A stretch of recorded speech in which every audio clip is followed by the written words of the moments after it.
Good morning and welcome to day 2 of this preliminary round of the public sector debate competition. We're glad you could join us, whether here in the room or virtually on our YouTube channel. I am Tomika Gunmighty, Communication Specialist here at the Transformation Implementation Unit. Yesterday marked the start of a true test of intellect and quick thinking as teams began competing for a chance to advance to the next round of the competition. If you missed your favorite team, you can always catch up on the matches on YouTube at TIU_Jamaica. Continuing the action today are the teams from the major organized crime and anti-corruption agency and the National Fisheries Authority, and they will be debating the moot. Be it resolved that centralized governance leads to greater public service delivery than decentralization. I repeat, be it resolved that centralized governance leads to greater public service delivery than decentralization. Before we begin, we ask that our teams introduce themselves, starting with the Major Organized Crime and Anti-Corruption Agency.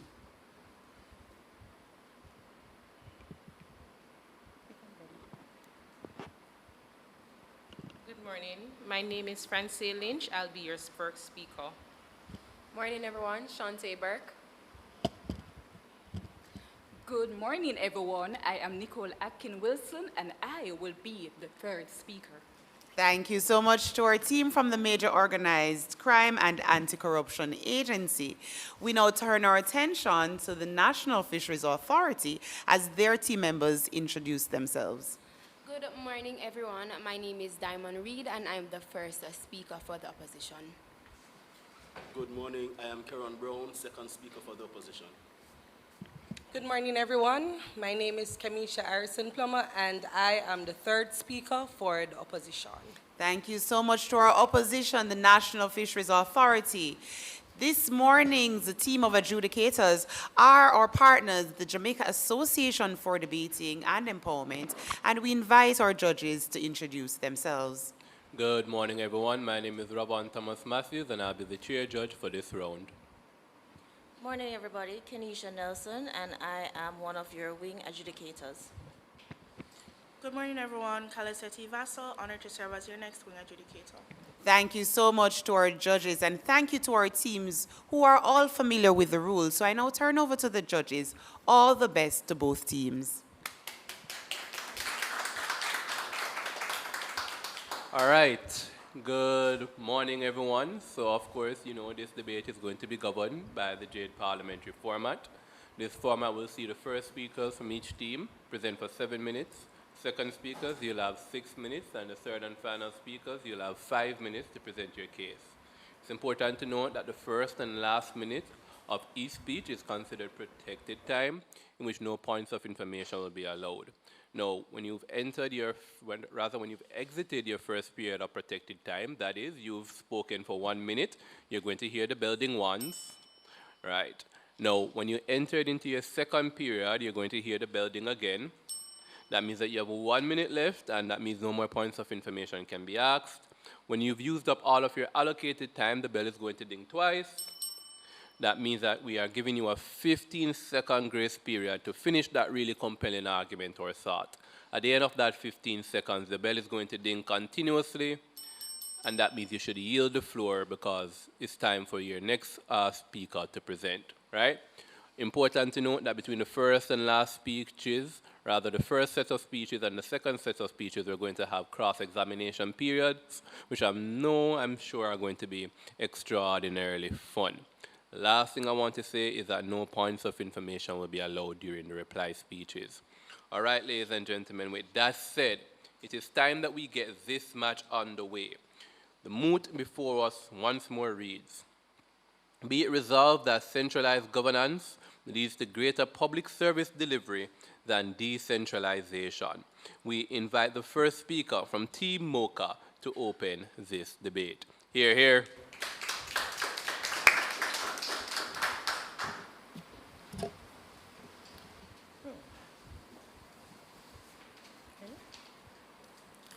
Honorable adjudicators, worthy opponents, ladies and gentlemen, pleasant morning. Imagine a mother in rural St. Thomas rushing her sick child to a clinic, only to find it lacks basic supplies because local authorities' procurement system has collapsed. Now, imagine a mother in St. Andrew, where clinic is fully stocked. This is what you call lottery of geography. A systematic failure where your rights as a Jamaican citizen are determined by your parish boundary. Today, the proposition stands firmly for the latter. We support the motion that be it centralized governance leads to greater public service delivery than decentralization. According to the Collins Dictionary, centralized governance is a system in which authority and decision-making are centralized at national level, allowing policy to be coordinated and implemented informally across a country. Public service delivery refers to efficiency, accessibility, quality, and timeliness of essential services such as healthcare, infrastructure, education, amongst others. Our team's position is simple. In a small developing country like Jamaica, centralized governance produces better outcomes because guarantee efficiency, reduce duplication, strengthen national coordination, and ensures the resources are distributed according to national needs rather than local advantage. The problem is not our nation faces crises of service inequality. When we decentralize, we create 14 different versions of Jamaica. This is not diversity, it is fragmentation.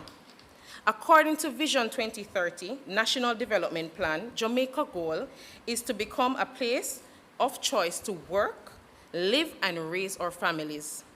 But how can we achieve this if governance is a patchwork of unequal capacities?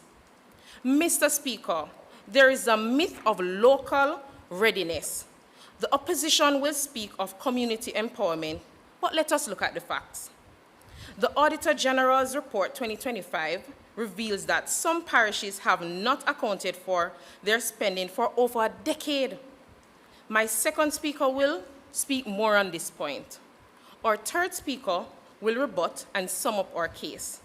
Today, we will prove our case through 3 arguments. Firstly, centralized governance improves efficiency. Secondly, it is more cost-effective. And thirdly, it provides stronger strategic national focus. So, how does centralized governance improve efficiency? Public service delivery is not measured by promises. It is measured by results. Jamaica's healthcare system during the COVID-19 pandemic relied heavily on centralized coordination. The Ministry of Health and Wellness directed vaccination campaign, testing systems, hospital protocols, and public communication nationally. Because decisions weren't centralized, Jamaica avoided the chaos that many fragmented systems experienced. This opposition may claim decentralized governance increased responsiveness. However, responsiveness without coordination creates inconsistency. Mr. Speaker, my second point is that centralized governance is more cost-effective. In developing countries like Jamaica, resources are limited. Every dollar wasted on duplication is a dollar removed from schools, hospital, agriculture, and disaster preparedness. Decentralized governance often requires multiple administrative systems operating simultaneously, often requires many leading up to expensive duplication. We can't have that. Centralized governance reduces this waste by consolidating administration and allowing governments to benefit from economies of scale. My final argument is that centralized governance provides stronger strategic national focus. Without strategic coordination, development becomes fragmented and uneven. Centralized governance allows governments to identify national priorities and distribute resources according to the national needs. Jamaica's disaster management system demonstrates this powerfully. During Hurricane Beryl in 2024, it was not 14 independent parish plans that saved us. It was the Office of Disaster Preparedness and Emergency Management, ODPEM, a centralized body that coordinated the national response. That coordination saves lives. Mr. Speaker, a nation is like an orchestra. Centralized governance is a baton that ensures every parish plays the same tune of progress. Now, ladies and gentlemen, not at this time, we cannot afford to gamble our development. We need a system in a national quality, not geographical luck. Centralized governance is not about control for the sake of control. It is about coordination. It is about consistency. It is about ensuring that whether a citizen lives in Kingston, Portland, or St. Thomas, or even Hanover, they receive reliable public service delivery under one national standard. So in closing, centralized governance guarantees direction. Decentralized governance often guarantees variation in public delivery, which really means inequality. For efficiency, cost effectiveness, accountability, and for national development, this House must affirm the motion I beg to move. Thank you. And thank you very much. That was Francedale Lynch, first speaker from Team Mocha.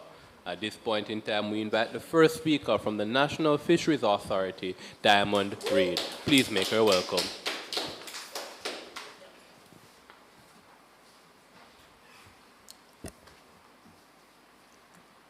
Mr. Speaker, honorable judges, my team members, my opponents, members of the audience, and viewers on social media, good morning to you all. I stand before you today as the first opposition speaker to strongly oppose the moot centralized governance leads to greater public service delivery than decentralized. We, the opposition, firmly reject this moot because Jamaica has some notable downsides, especially in our urban and rural communities. Centralized governance equals slower decision-making, weakens accountability, and limits innovation. We believe decentralized governance delivers better public services because it brings government closer to the people. Mr. Speaker, before I dive into our claims, let me explain some key definitions. Centralized governance, according to DRIMA, is an organizational approach in which data management and decision-making authority are concentrated with a single central entity. According to the World Bank Group, decentralization transforms authority and responsibility of major government functions from central to subnational governments, including local governments, civil society, and the public sector. Public service delivery refers to the provision of essential services to citizens by the government or organization effectively and efficiently to improve quality of life. Today, I present 4 claims why decentralized governance leads to better public service delivery. Our first claim is centralized governance cannot effectively resolve public problems. Detached decision makers lack the understanding of lived community realities.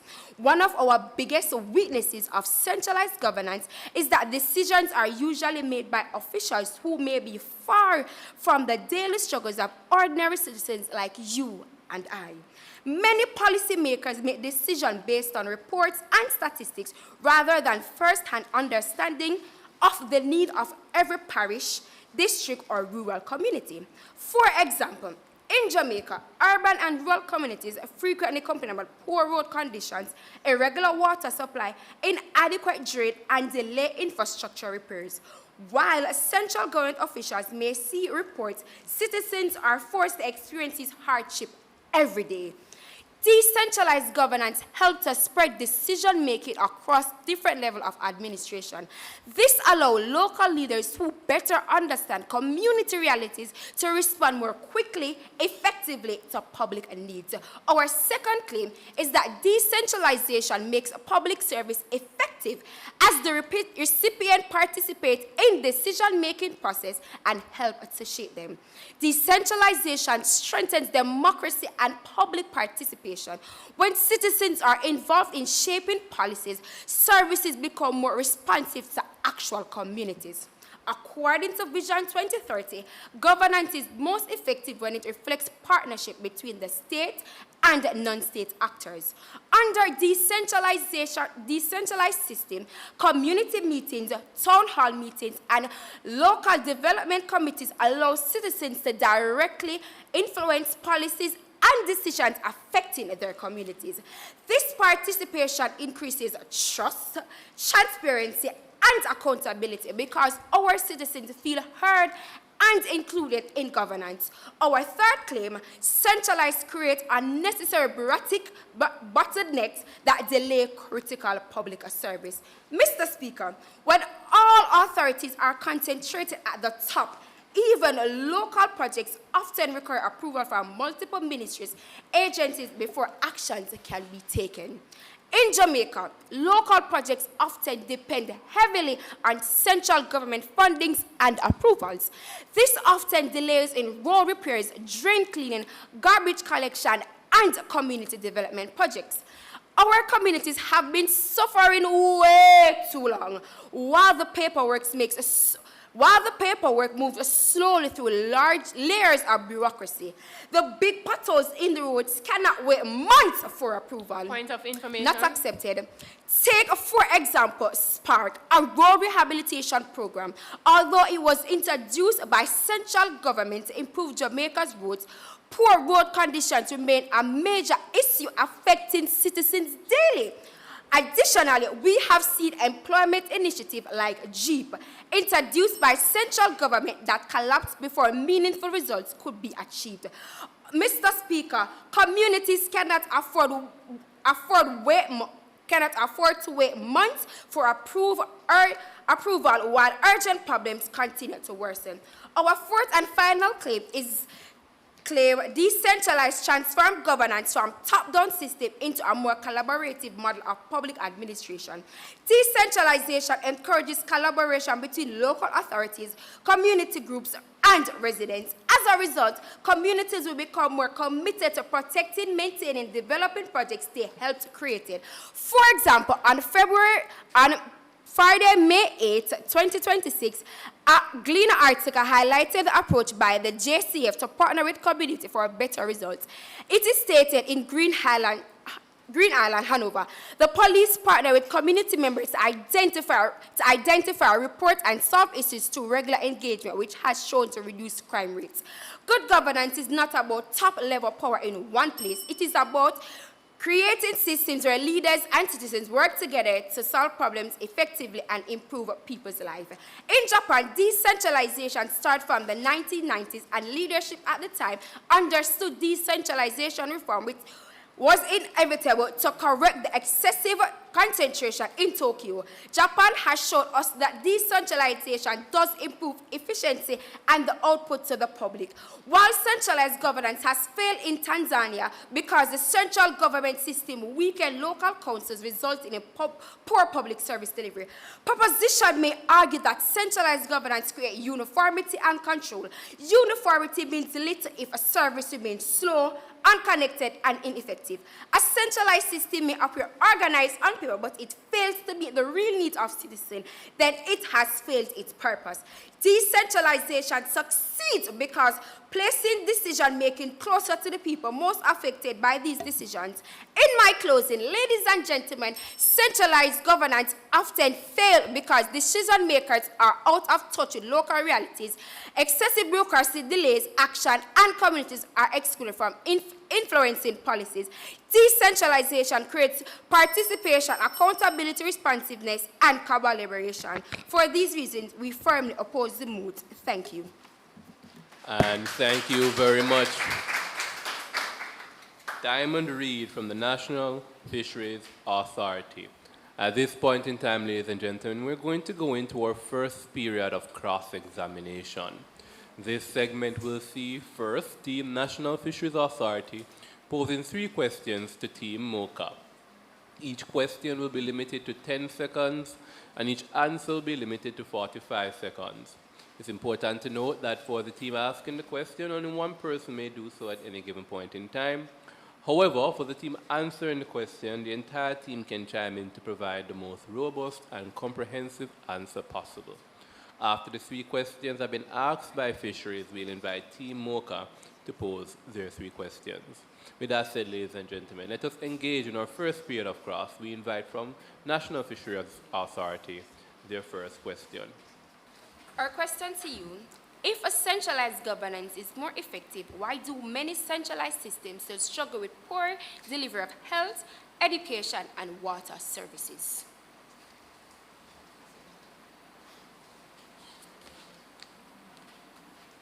Thank you for your question. I've heard your speech and you made reference to accountability and you asked now about efficiency and why do we struggle. If we are struggling, all you expect to contribute and build national levels with economies of scale concerning education and healthcare. If we at the centralized government is struggling, how much more would decentralized persons, decentralized governance manage the fiscal economy of Jamaica? If we have struggles with funding and we are putting it together, how much more would you struggle? You rely on centralized governance for funding, for education and health.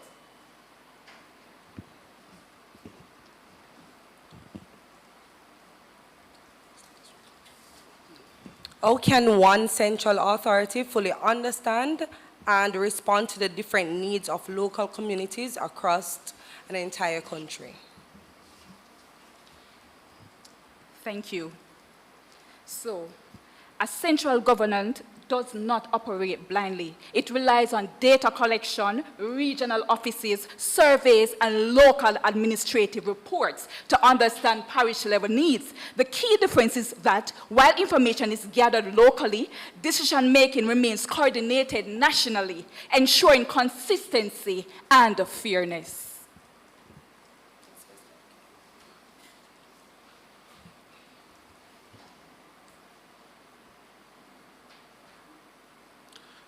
Since decentralized systems allow local government to make decisions based on community needs, why should centralized governance be considered more efficient? Could you repeat, please? Since decentralized systems allow local government to make decisions based on community needs, why should centralized governance be considered more efficient? Thank you for your question. It's not about the blame game, decentralization or centralization. Central government is essential for the nation building. Out of many, one people. We delegate and we give you the responsibility to be closer to the people. You talk about being closer to the people, we give you the funding for you to understand the people, make the choices. That's why we delegate. We have accountability. And you talk about how can we understand the people more. Decentralization does not just offer understanding the people more. Understanding the people more cannot fix the problem. When you understand the people, then you take it to the higher authorities, and then we will provide the funding and the resources to meet the needs of the Jamaican people. All right, thank you very much. We now invite the 3 questions from Team MOCA. Okay, team. So the first speaker spoke about increased trust and accountability. If decentralization improves accountability, who is ultimately responsible when multiple levels of government fail to deliver services effectively? Can you repeat the question, please? If decentralization improves accountability, as the first speaker stated, who is ultimately responsible when multiple levels of government fail to deliver services effectively? Okay, so firstly, the people of Jamaica hold the government responsible at any level. When it comes to the local government level, it is more interactive and it is more open to scrutiny as well as persons have a voice. When it comes to central governance, no, we are only hearing about what was not done when there is an audit.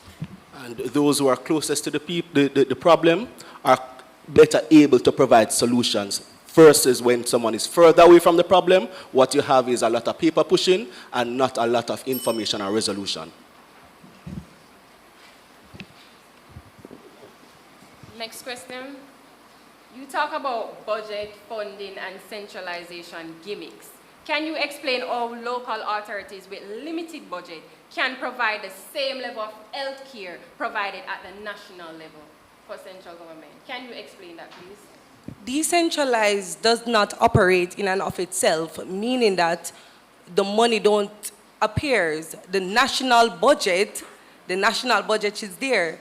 We're talking about delivering public service. If there's no money at either central or local, then there's no service to be delivered. So it is not about where the funding is coming from, because either way, the service has to be provided. The question is if it is more effective.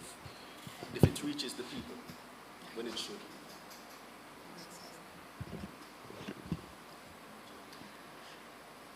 How can decentralized innovation be effectively aligned with Jamaica's national development goals without creating fragmentation and inequality?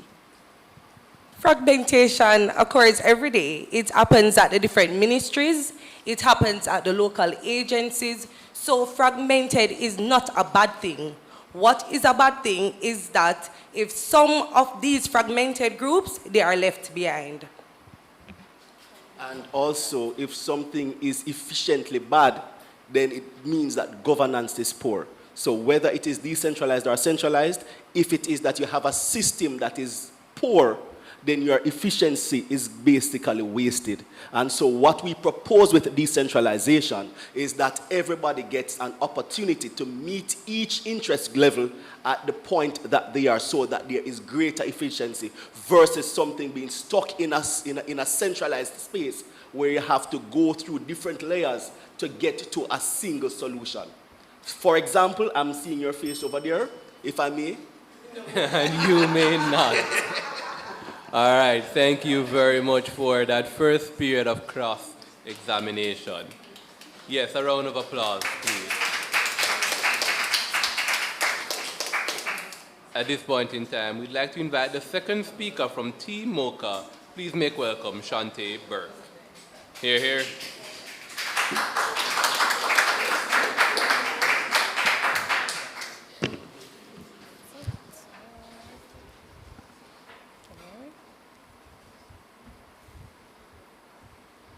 Mr. Speaker, adjudicators, worthy opponents, ladies and gentlemen, viewing audience, good morning.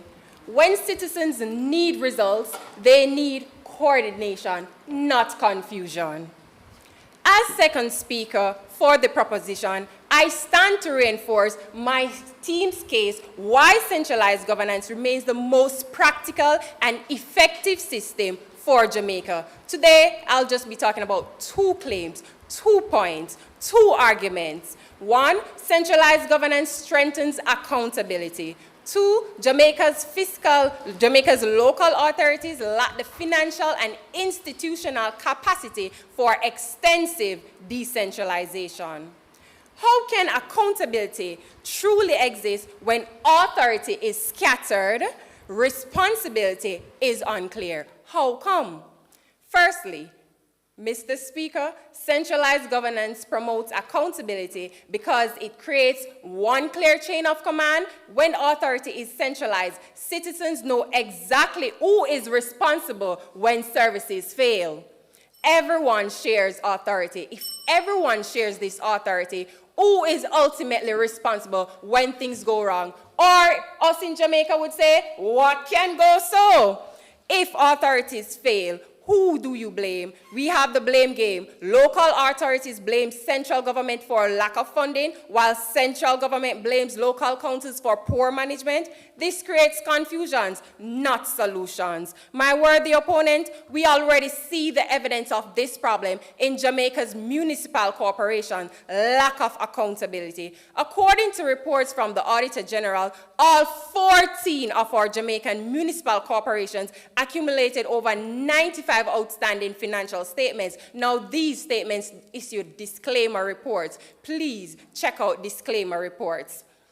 We issue these type of reports, the Auditor General reported. This demonstrates weak financial management and poor accountability at the local level. Furthermore, decentralization creates fiscal fragmentation and unbearable bureaucracy tax on our Jamaican taxpayer. To decentralize effectively, my opponent, you would need 14 separate HR departments, 14 procurement offices, and 14 accounting units. Additionally, Mr. Speaker, the Jamaica Gleaner reported on the findings of an audit which highlighted discrepancies across approximately $81 Jamaican million in our municipal welfare. This is unaccountable. This is unaccountable across all our municipal.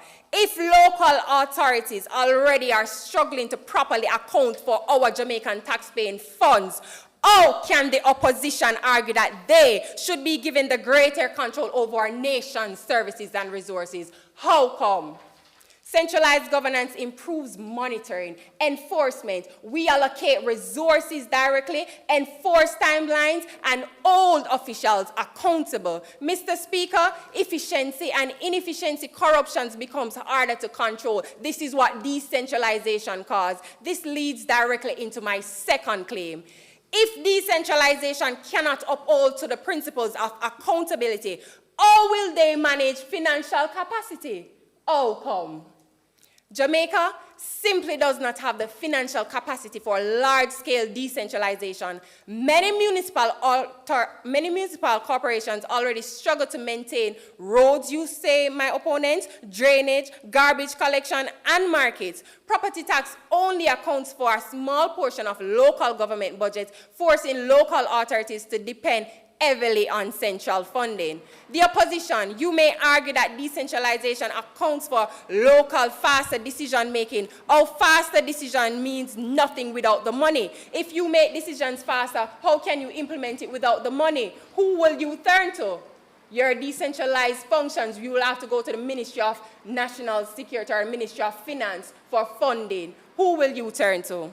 To fully decentralize, Jamaica would need multiple new bureaucracies across all 14 corporations, including our separate HR departments, procurement systems, and accounting offices. This would cost us billions, Mr. Speaker, that could instead be used for healthcare, education, crime prevention, and our infrastructure that we complain about. To put these figures into perspective, Mr. Speaker, a comparison with the projected budget reveals stark fiscal reality. Maintaining the current fragmented system that will cost Jamaica an estimated $220 billion over 5 years due to high administrative costs, inefficient procurement, and weak revenue collection. Whilst the proposed centralized model that we are proposing would reduce this cost to $140 billion, saving Jamaica $80 billion. Mr. Speaker, this is fiscal transformation. It isn't a distant dream. It's a phased,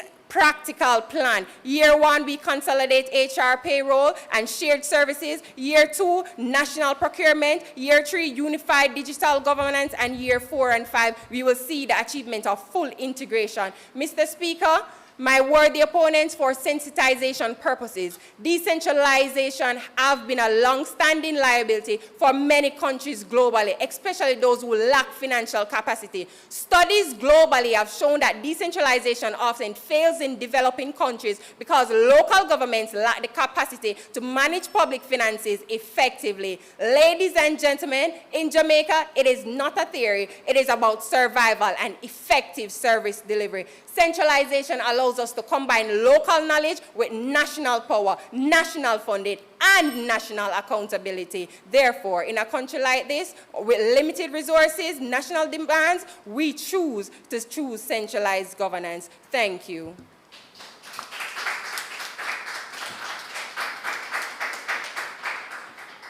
And thank you very much. Shante Burke, second speaker from Team Mocha. At this point in time, we invite the second speaker from the National Fisheries Authority. Please make welcome Mr. Keron Brown. Hear, hear.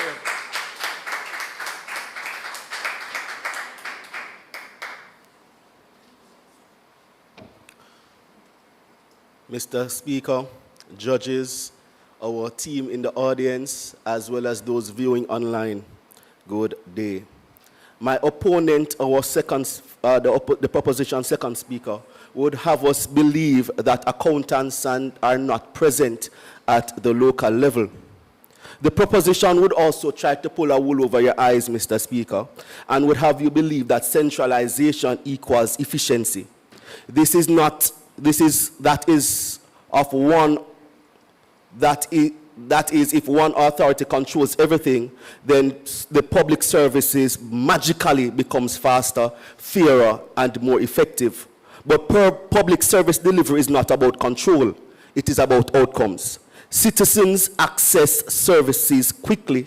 Can citizens access service quickly?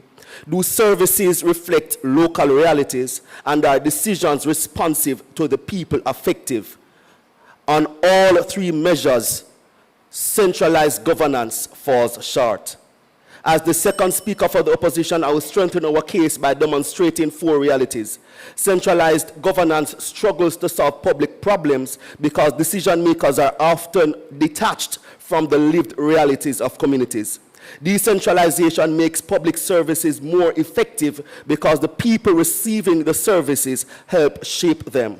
Centralized governance creates bureaucratic bottlenecks that delay critical services. And fourth, decentralization transforms governance from a rigid top-down structure into a more collaborative and responsive model of administration, strengthening something Jamaica itself recognizes with Vision 2030.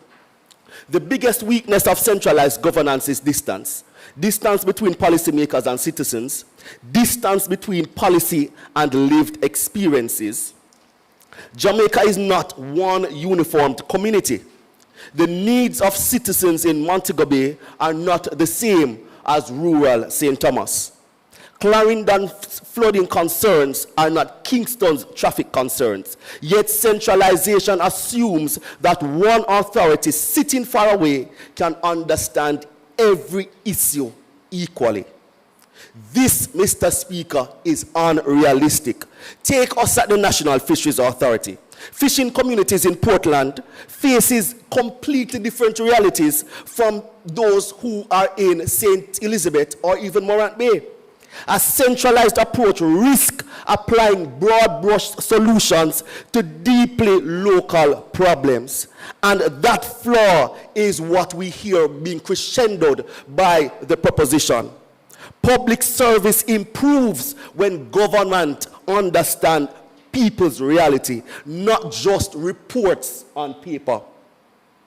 The public service works best when people receiving the service has a voice in shaping them, because those closest to the problems are often closest to the solutions. When local authorities are empowered, government becomes responsive. Citizens should not at this time, should not feel that every answer rests in Kingston, Jamaica. Good governance means communities can participate in the decision-making process affecting their lives. The proposition repeatedly speaks of efficiency, but centralization often creates the opposite. When too much authority sits in one place, every decision requires approval. This means more red tape, more waiting, more bureaucracy. Point of and information. who suffers? Not at this time. The citizens. History proves that this is true. Consider Tanzania. During the Ujamaa period of the 1960s and 70s, the government centralized everything. Agriculture, economic planning are placed under one roof. What was the result? Weak service delivery, food shortages, declining agriculture productivity. Policies failed because decisions were made far from local realities rather than them being problem solvers. The proposition presents centralization as something that is modern, but Jamaica's own national blueprint, Vision 2030, speaks of something completely different. It recognizes that development succeeds through partnership because government, Point of communities, and societies, civil societies, all work together. Its governance Point of sector plan information. emphasizes accountability, strong institutions, and citizen participation because policymakers understand this simple truth. Those closest to the problem are closest to solutions. A system that treats everyone equally bad is not efficient. The real question here is how centralized is government? The real question is, does it work? Does it respond quickly?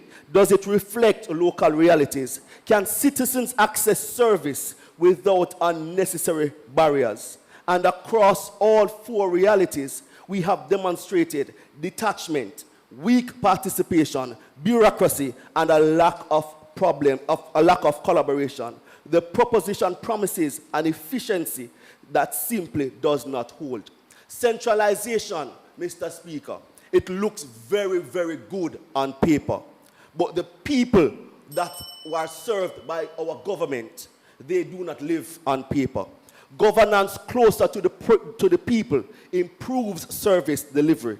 That is why Vision 2030 emphasizes participation. And for these reasons, Mr. Speaker, this moot must stand defeated.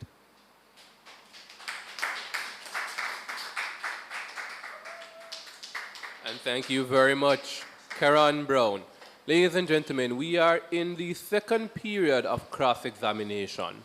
The rules remain largely derivative. However, this time we'll invite Team Mocha to pose their questions first.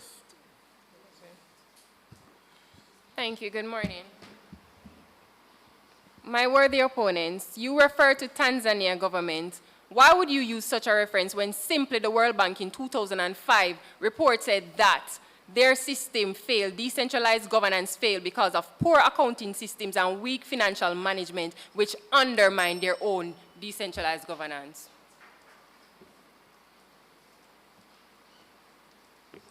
Thank you for that question. So with Tanzania, it is more than just what the World Bank says. It's about what the people there, they have felt, they have experienced.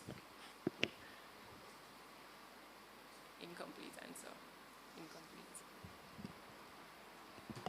My worthy opponents, if centralization is so ineffective, why do most successful emergency and national security systems ultimately centralize command during crisis?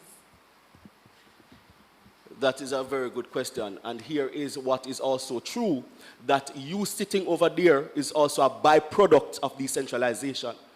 MOCA was pulled from the Jamaica Constabulary Force so that there could be effectiveness in dealing with matters of corruption, matters of scamming, and all matters of deviance. And so if what we are looking at is an emergency system, even with the just concluded hurricane, there were also systems of decentralization. Why? Because those closest to the problems are also very able to understand the local realities. Thank you very much. Yes, we are a byproduct and we solely rely on Ministry of Finance for funding, centralized please. governance. All right. If every parish creates different policies, wouldn't citizens experience unequal access to public service? Unequal is relative because what I want in Portland is not what someone else wants in Trelawney. So the differences in services is actually a plus for the Jamaican people, based on their lived reality. All right, thank you very much, Team Mocha. We now invite the questions from the National Fisheries Authority. Given how rigid the structure of centralized governance is, how can we better improve the decision-making process in light of the needs of our society, modern society? Thank you very much. We have policies existing, so all we need to do for proper accountability is to ensure that measures are simply in place to enforce those policies, to ensure that the people are not at a disadvantage. You have spoken about the misallocation of funding at the local government level. Can you say that there is no misallocation of fund at the central government?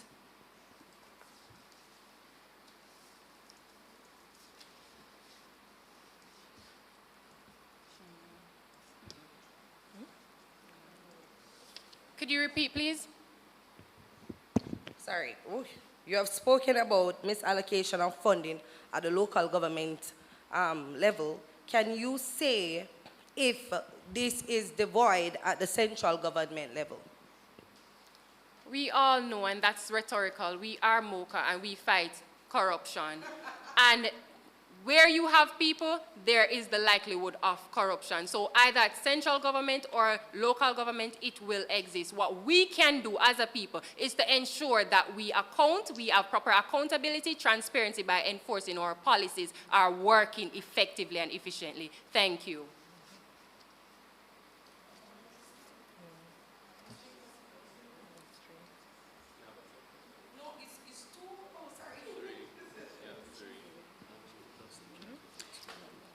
How can you demonstrate that local communities, how can you demonstrate that services are distributed efficiently and equally across Jamaica? Again, it's policy. We have the Ministry of Health, we have policies, and we ensure that everything is uniformed. You cannot have something that goes for St. Elizabeth being different for Portland when it comes on to health services. Policies must maintain uniformity, and so this is how we will ensure equal services for our citizens, the people of Jamaica. National standard. Okay, all right, thank you very much for that second period of cross-examination. Ladies and gentlemen, only 2 speeches remain in this debate. These 2 reply speakers will be doing everything in their power to convince the panel of adjudicators why their team has won this match. To help them in that regard, we're going to give them a 1-minute period so that they can finalize those speeches. That 1-minute time starts now.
All right, ladies and gentlemen, we now invite the reply speaker from Team National Fisheries Authority. Please make welcome Mrs. Kenisha Harrison Plummer. Here, here.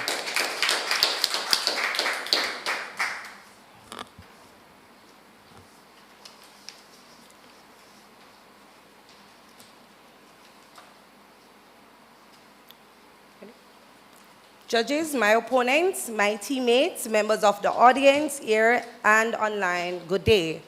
I stand before you as the final opposition speaker to firmly oppose the moot that centralized governance leads to greater public service delivery than decentralized governance.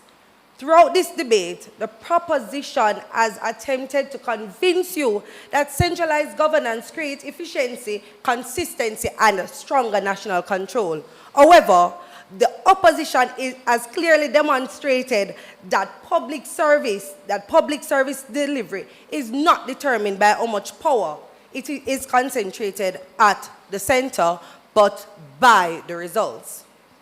And I will inform my opposition, policies sit on paper.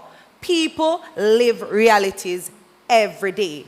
Just imagine a rural farming community where the road conditions prevent farmers from transporting their produce to market. Due to centralization, these farmers must wait for their central government approval and funding.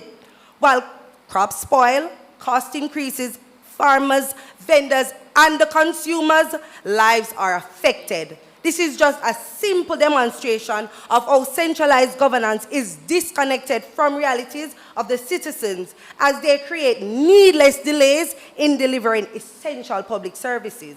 Simply put, service delayed is service denied. Allow me now to summarize the major argument presented by the opposition team.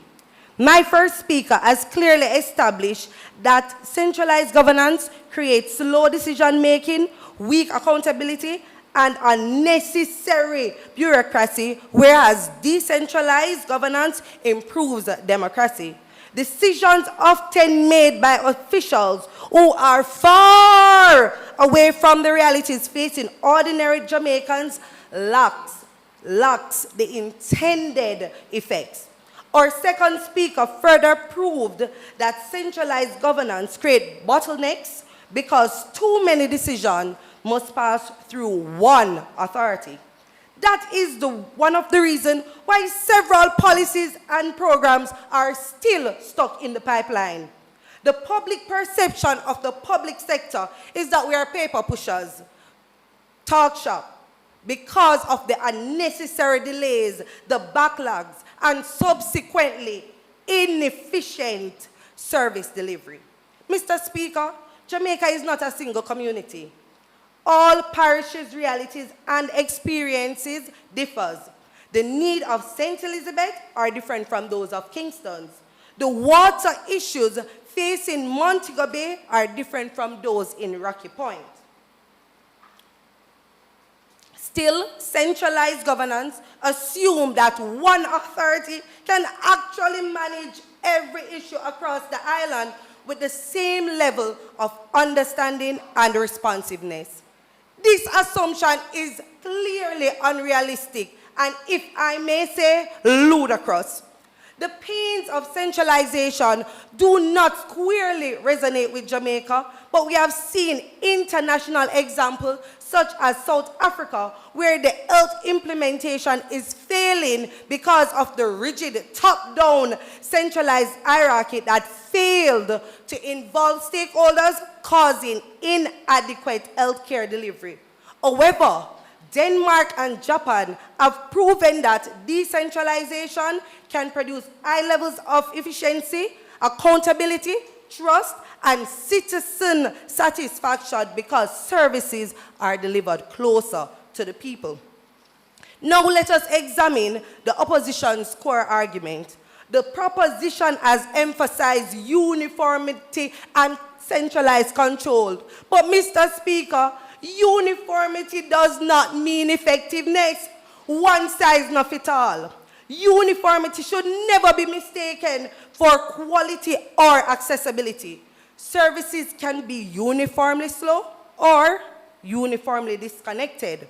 When the community is involved, decisions made and services delivered are simply cut to fit. Central governments have a stronger record of misallocating funds than our local municipalities. The truth is, citizens, they're not concerned. They don't care about the internal procedures. They really don't care. They want services. The truth is that citizens, they're concerned about their roads, drains, availability of water, access to health care, and this is the true measure of governance. And we have seen that decentralization performs better as it empowers local authorities to respond directly and quickly to the affected communities.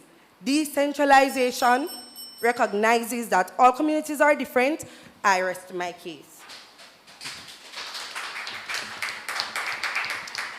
And thank you very much for concluding the debate for side opposition, Mrs. Kenisha Harrison-Plummer. To do so for side proposition, we invite their third and final speaker. Please make way.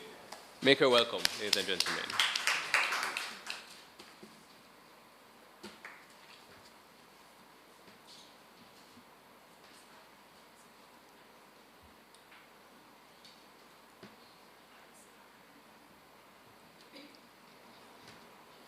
Mr. Speaker, adjudicators, ladies and gentlemen, and indeed my esteemed colleagues on the opposition chairs, which have spent the last 18 minutes painting a picture so utterly breeze, one might think we were debating the merits of a perfect day at the beach rather than the serious business of national governance.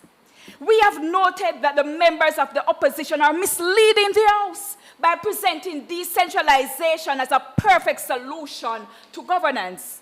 While decentralization may work in wealthy countries like Germany, Canada, Switzerland, those countries have strong economies and well-founded local governments. Clearly, my opponents have forgotten that Jamaica is not classified as a developed country. Now, today, the opposition, with all due respect, has built a castle of illusion, a dazzling vision of local autonomy. But what happens when the hurricane of reality hits that castle? It crumbles just like a poorly constructed zinc fence in a Category 5 storm. They claim decentralization is more democratic. Democratic, you say? Is it democratic when a mother in Hanover cannot get proper health care for her child because the local council lacks the resources to provide it? No! That, my friends, is not democracy. That is systemic inequality. Centralized government, on the other hand, is the ultimate democratic tool because it ensures equality of outcome for every single Jamaican. Then they tell us, with a straight face, that local government is faster and more responsive. I tell you, if faster means waiting 10 years for a financial report, then perhaps we need to redefine the word fast in the Jamaican dictionary. Now, let's talk about Jamaicans' municipal corporations. They already struggle with financial reporting, staffing shortages, and operational inefficiencies. To expand decentralization under these conditions would not strengthen service delivery. It would be like pouring good rum into a basket, a complete waste.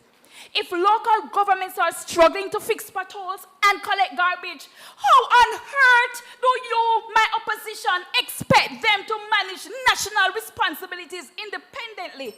My worthy opponents, you would have us believe that decentralization enhances accountability, improves responsiveness, and allows government to better tailor services to local needs. But I put it to you, these claims are inconsistent with empirical evidence and real-world outcomes. Furthermore, my first speaker already demonstrated quite eloquently that centralized government leads to greater public service delivery through improved efficiency, more cost effectiveness, and stronger strategic national focus. And my second speaker highlighted the reality that many local government authorities in Jamaica lack the financial and administrative capacity to effectively meet the national needs. So I ask the opposition today, is this the model you wish to replicate in Jamaica? Do we want a system where access depends on geography, or where costs are inflated by inefficiency, and where accountability is blurred? Or do we choose a system that ensures coordination, clarity, and equal service delivery for all citizens? Honorable adjudicators, we have proven three undeniable truths today. Firstly, the structural truth. Centralized governance is the only way to maintain a national standard and end the lottery of geography. Secondly, the fiscal truth. In a nation with a limited duplication is a crime against taxpayer. And thirdly, the historical truth. So I conclude, the opposition offers you the illusion of autonomy. We offer you the reality of results. They offer you 14 conductors. We offer you one symphony for the mother in St. Thomas, for the student in Clarendon, and for the future Vision 2030. We must choose the path of unity. We must choose centralization. The proposition rests. Thank you.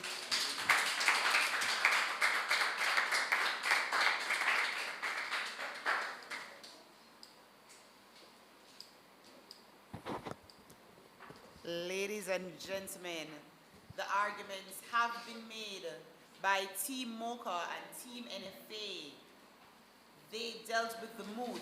Be it resolved that centralized governance leads to greater public service delivery than decentralization. Give our teams another round of applause. For those of you online, are you for or against the moot? Which team had the better arguments? Tell us in your comments. Whether you agree or disagree with this moot, however, the decision is a centralized one with our judges. So we now turn over to our adjudicators as they recess and come back with our final scores. Please stay tuned.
Ladies and gentlemen, welcome back. The moot before us once more read. Be it resolved that centralized governance leads to greater public service delivery than decentralization. The moot, in essence, asks us, where do we get better service? Is it when we have a centralized government or when we have a decentralized one? So how did the judges see the debate? Well, we understand, coming out from first speaker, some really interesting claims, right? She says that a centralized government is better uniquely for a government, for a country such as Jamaica. And that governance should not just be a patchwork, and that there's a great amount of utility in having it being centralized. And she gave us some reasons as to why that is.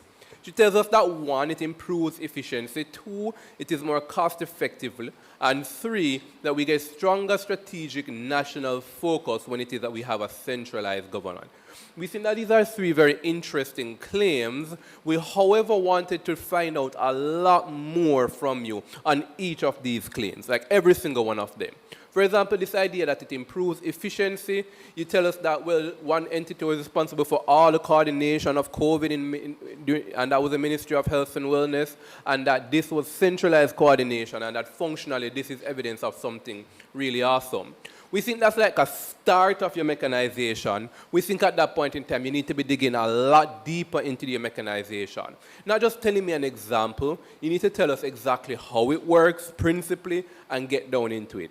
Again, on this question of cost effectiveness, we got it to some extent, right? Resources are limited, and when waste money can go elsewhere, we get duplication, and a centralized government reduces this by consolidating that kind of administration. We credit that, but again, far greater warranting and mechanization needs to happen. And again, on this idea of stronger national focus, again, on the mechanized. And how is it? What's a good indication that maybe you have a few too many points?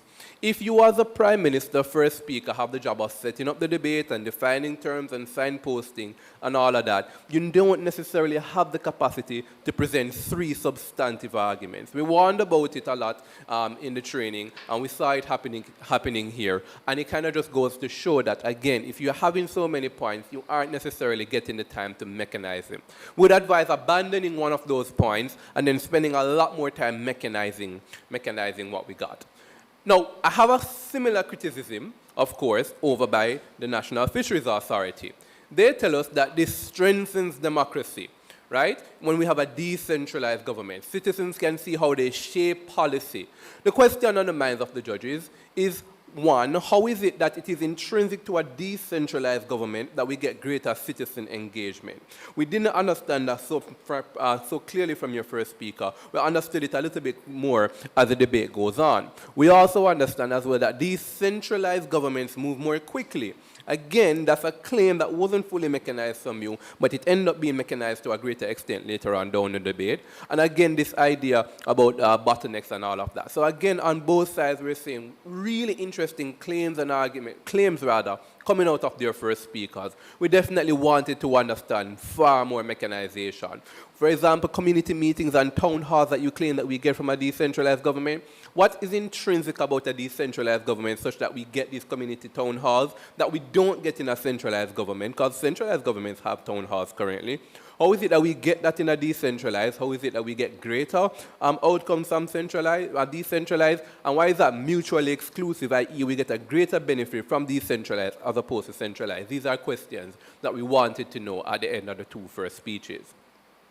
What we did get, however, coming out from the second speeches, we think was a little bit more substantive. Shantae Burke comes to us with 2 arguments, and we think that is a good approach to take. We wanted to hear a little bit more rebuttals from the previous speeches, but nevertheless, you came to us with 2 arguments, and you spent time fleshing that out.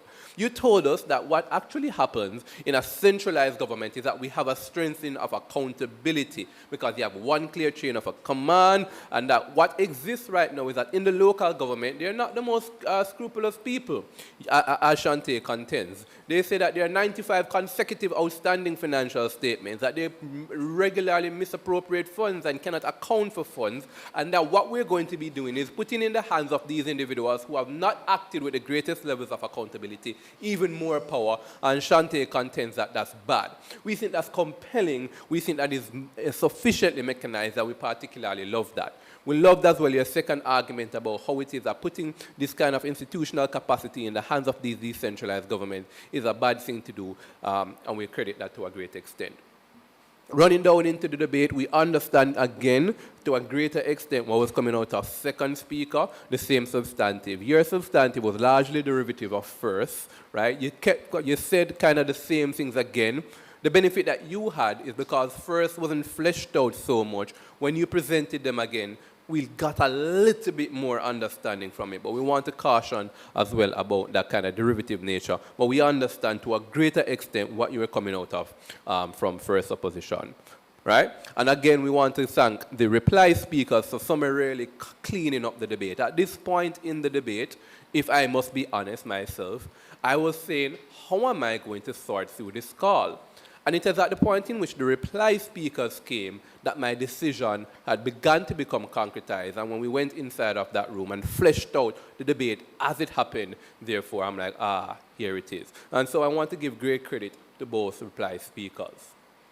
And so, ladies and gentlemen, with all that said and done, when we take into consideration the weighing of the arguments, the rebuttals, the mechanizations, the analysis, and all the factors that were important in this debate, we would have concluded that one team ends on 266 points to another team's 274 points. The team that wins this match and will receive 3 points in the hopes of advancing to the octafinals of this competition is the team in opposition, the National Fisheries Authority. Congratulations to the National Fisheries Authority. Well played to Team Mocha. Ladies and gentlemen, the best debater for this match actually comes to us from Team Mocha, and that is their second speaker, Shantae Burke.